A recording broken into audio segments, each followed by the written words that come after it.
Casa Gilardi es un testamento arquitectónico de la arquitectura mexicana moderna. Es el ejemplo perfecto de la evolución del regionalismo mexicano y de la idiosincrasia de la sociedad mexicana en la arquitectura del siglo XX a la fecha. En la década de los 70, dos jóvenes veinteañeros de la Ciudad de México, Francisco Gilardi y Martín Luque, dueños de una agencia de publicidad, adquirieron un terreno aledaño al famoso bosque de Chapultepec en la Ciudad de México. El objetivo era construir una residencia donde pudiesen descansar cada uno de ellos sin tener que salir de la ciudad. Para entonces la fama de Luis Barragán ya era notable a nivel internacional. En 1976 la obra de Barragán ya había sido publicada en famosas revistas como la Architectural Association. Es entonces que los clientes inspirados por una arquitectura propia de la Ciudad de México se contactan con el arquitecto, pero para sorpresa de estos, el arquitecto, que para aquel entonces ya tenía 76 años, se encontraba ya retirado. Sin embargo, él aceptó una reunión en el sitio donde se percataría de la presencia de una jacaranda en medio del terreno. Barragán rechazaría el encargo en el momento, pero no pasaría mucho tiempo para que aceptase el encargo con la condición de conservar la jacaranda en su totalidad.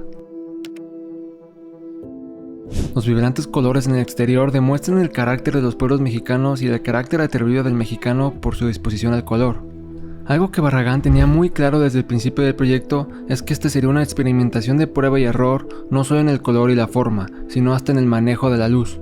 Se sabe que él en sus obras, cuando iba a mitad de un proceso, deshacía y volvía a hacer.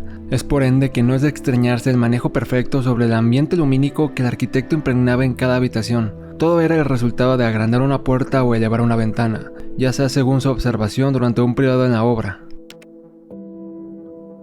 Desde la fachada es comprobable el estudio por las proporciones perfectas en los planos.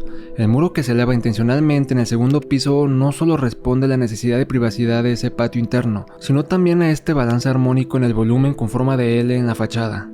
O sea, imaginen que hubiese dejado ese muro a solo 1 metro de altura como muchos arquitectos lo hubieran hecho. Perdería total fuerza esa sensación voluminosa que se percibe, y la proporción paralela que hay en el grosor de la cara vertical y la cara horizontal se desvanecería por completo.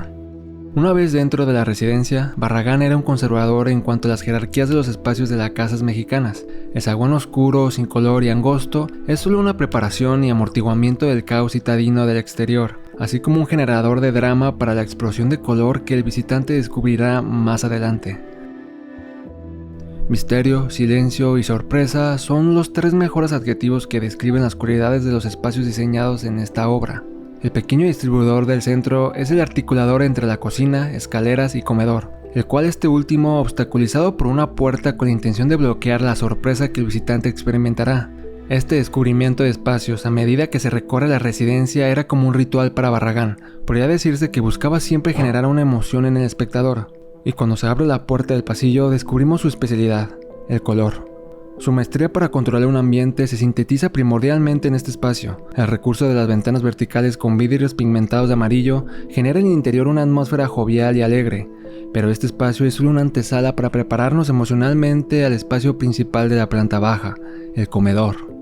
Una vez que la puerta doble se abre, el espectador entiende finalmente el ritual de Luis Barragán. El color y la luz son uno mismo, son hombre y mujer. El rayo de luz penetrante en el cuerpo de agua demuestra el control perfecto y lo consciente que era el arquitecto en cuanto a los elementos naturales. El espacio destinado al uso familiar más íntimo se vuelve también conductor al espacio más abierto de la casa, el patio.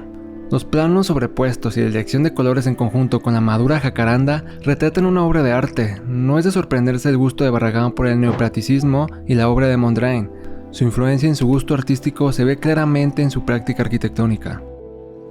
Y algo que pasa a veces como insignificante en casi todas sus obras son sus muros, pero no de la forma o la altura, sino de su materia. Ese tipo de enjarre es una reminiscencia de los antiguos enjarres de las haciendas mexicanas.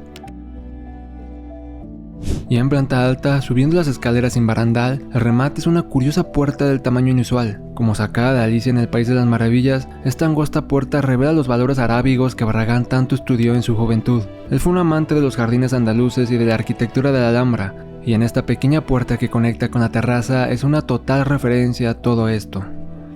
La altura baja de la puerta obliga al residente a agachar la cabeza al entrar al espacio abierto. Esto se puede interpretar como una señal de respeto y reverencia para con la naturaleza y el jardín, una analogía de la arquitectura arábiga.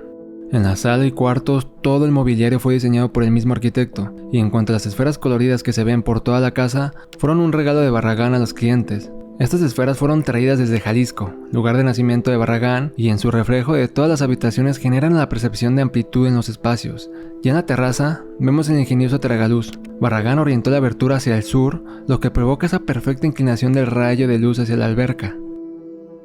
Cada espacio de esta casa es un refugio de paz, un rincón donde el tiempo pierde su prisa. Barragán no construyó una simple casa, creó un lugar donde el alma puede quedarse. Es un testimonio de cómo el color puede ser música, cómo el espacio puede ser un verso y cómo el silencio puede hablar.